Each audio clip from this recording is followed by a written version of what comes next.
कोल्हापूरमध्ये आज मंगळवारी सायबर ट्रस्ट संचलित अपारंपरिक व्यावसायिक अभ्यासक्रमासाठीचं महिला महाविद्यालय आयोजित शिवाजी विद्यापीठ आंतरविभागीय निवड चाचणी बुद्धिबळ स्पर्धा मोठ्या उत्साहात पार पडली।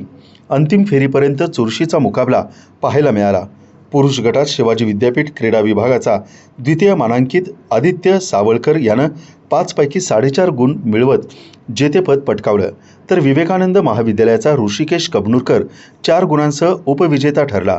विलिंग्डन कॉलेज सांगलीचा श्रीरंग बोंडले यानं 4 गुणांसह तृतीय स्थान पटकावलं। महिला गटात अग्रमानांकित KIT कॉलेजची शर्वरी कबनूरकर हिनं 5 पैकी 4.5 गुणांसह अजिंक्य पदावरती शिक्कामोर्तब केलं।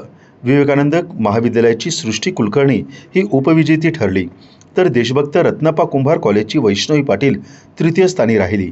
या स्पर्धेत चमकदार कामगिरी करणाऱ्या सर्व खेळाडूंना चषक देऊन गौरवण्यात आलं। बक्षीस समारंभाचे प्रमुख पाहुणे होते महिला विद्यालयाचे प्राचार्य डॉक्टर RG कुलकर्णी, निवड समितीचे चेअरमन प्राध्यापक किरण पाटील, आंतरराष्ट्रीय पंच भरत चौगुले तसेच मान्यवर पाहुण्यांच्या उपस्थितीत हा कार्यक्रम पार पडला।